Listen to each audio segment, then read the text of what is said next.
Ustadz, di sini saya mau bertanya, bagaimana Ustadz? Terkadang hal ini juga menjadi pertanyaan dari non-muslim. Kenapa di Islam terlalu banyak golongannya sehingga membingungkan?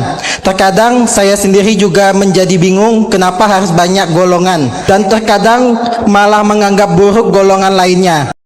Baik, pertanyaan yang bagus ya. Kita beranjak dulu daripada sebuah hadis Nabi SAW, akan terpecah kaum Yahudi menjadi 71 golongan, Nasrani 72 golongan, dan umatku 73 golongan. Semuanya akan melalui neraka kecuali satu. Lalu para sahabat mengatakan, ya Rasulullah, siapa yang satu itu? Kata Nabi SAW, yang ada di atas contoh-contohku dan juga para sahabatku. Jadi juga ada hadis yang lain menguatkan masalah ini.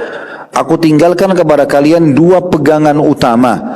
Kalau kalian berpegang teguh kepadanya, kalian tidak akan pernah sesat selamanya. Lalu beliau sebutkan, Kitabullahi wa sunnati. Berpegang pada kitab Allah Al-Quran dan sunnahku. Sunnah Nabi SAW. Kenapa banyak kelompok-kelompok yang muncul? Karena mereka sangat varian sekali, ya, banyak variabelnya, dan mereka tidak ikut apa yang mereka jadikan sebagai Tuhan itu kepada wahyu, kemudian Al-Quran dan Sunnah. Mereka mau berbuat semaunya sendiri, bukan panduan. Sebenarnya kalau punya ikut panduan pasti akan ada standarisasi, karena dalam Islam kan yang halal jelas, yang haram jelas. Sholat di Indonesia sama sholat di Amerika, sholat di Eropa, sholat dimanapun sama. Jadi kita lihat Islam itu sudah jelas sebenarnya. Jadi kalau ada kelompok-kelompok yang muncul kemudian mengatasnamakan Islam dan keluar dari tuntunan wahyu, maka ini tidak dianggap sebagai sesuatu yang bisa jadi contoh gitu ya.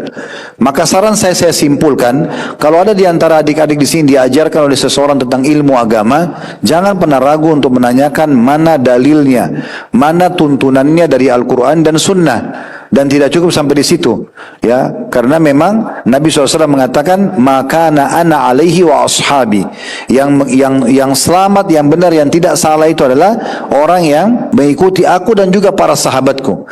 Jadi pemahaman Al-Quran dan Sunnah itu sesuai dengan yang difahami oleh para sahabat Nabi, karena mereka orang yang hidup bersama Nabi Muhammad SAW.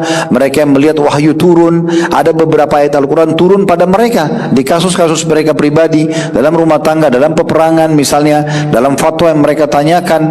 Maka semua itu berarti menandakan mereka yang paling faham tentang agama. Mereka wariskan kepada generasi setelahnya, namanya tabi'in, lalu generasi setelahnya tabi'in dan seterusnya.